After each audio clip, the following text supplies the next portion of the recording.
G'day guys, welcome back to another Rosie the Rally video.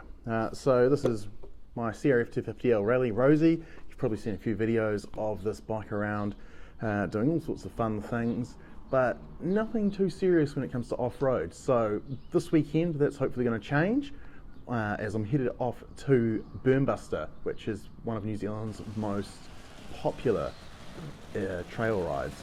So this is heading off down to State Highway 5 just out of Taupo, where I'm going to put my off-road skills, or lack thereof, to the test for the first time.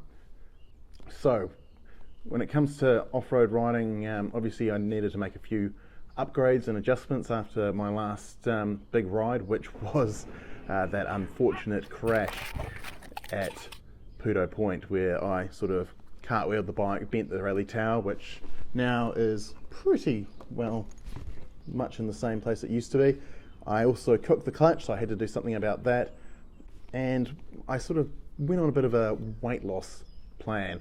I haven't drunk any alcohol for the last 3 months, so hopefully I'm a bit trimmer and fitter, and I also removed a few things off the bike, including the rear rack, which I don't think I'm going to need at Berm Buster, or at least I hope I don't. So in prep for this, I firstly had to do something about my clutch, because at Pumice Point I did a bit of damage there. It was about 100 or so Ks of beach riding, and a lot of it was quite soft sand. It involved a lot of slipping of the clutch because I had standard gearing, and that didn't really go down well with the clutch.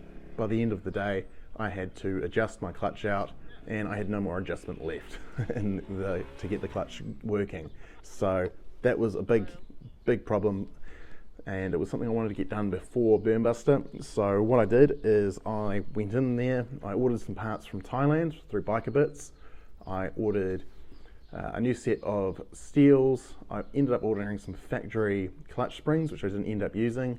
I also ordered the gaskets, a few oil gaskets, the crankcase gasket, and I also got myself a new oil filter cover, which I have not installed yet, but I figure it was always something that was going to be needed. I also ordered myself a CRF250R clutch, just the fibres, and some heavy duty springs from White's Power Sports here in New Zealand. The reason I'm doing that is because I wanted to get rid of the judder spring, which when I pulled the old clutch apart, it was pretty evident that the reason my clutch was slipping was that good old weak point in the rallies and the 250Ls, the judder spring with that smaller fibre at the rear of the clutch pack, and basically the closer you got to the rear of the clutch pack, the more blue and worn out the clutch was. So that went in the bin. It's got a CBR250R clutch in there now, which is from 2011 to 2013, I believe. All the clutch fibres are the same. If you want a great video on how to do this, check out the Lightweight Adventurers video on it. That's what I used as a guide, and it was invaluable. I'd never done anything near that in depth in terms of modifications to a bike before. I'd never pulled an engine apart from pulling off the oil filter here and there. So that was a great confidence boost. It was a great step-by-step guide.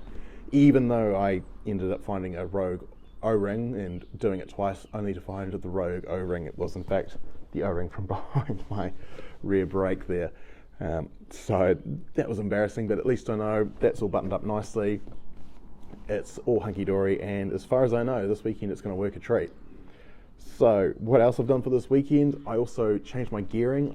You may remember I had a 13-tooth sprocket, which I tested out on the road, doing a bit of a adventure loop, nothing too serious, just gravel roads here and there, and it didn't really work for me on the roads, but I kept that sprocket because I figured if I ever did go trail riding, I would want to use it. So 13-tooth sprocket's back on, which is about a 7% boost in torque according to the sprocketcalculator.com, and it will also drop my top speed by 7% or something there. I'm doing a trail ride, I don't need top speed, I want that extra torque, so hopefully that makes the ride a little bit easier. I've also ditched the mirrors, as you can see. I don't want to break those just yet. I figure I'm probably going to drop the bike a few times over the weekend, as I've never done anything like Berm Buster, as far as I know anyway. It'll be my first ever trail ride with the rally, or first ever trail ride full stop, so hopefully that goes well.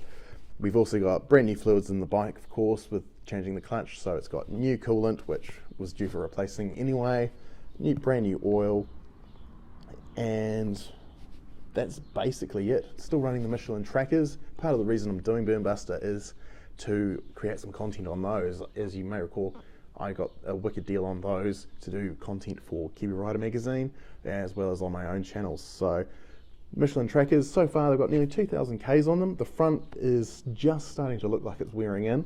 The rear has lost about half of the tread off the centre knobs because I've done way too much in terms of road riding. So instead of riding down to Taupo, which could have been an option, I am instead going to hitch a ride with Craig, the guy from Northern Accessories who scored me these tyres. We're going to go down together in his work van with a trailer, and yeah, we're going to have a wicked weekend. So hopefully the next video you see from me will be me without any injuries.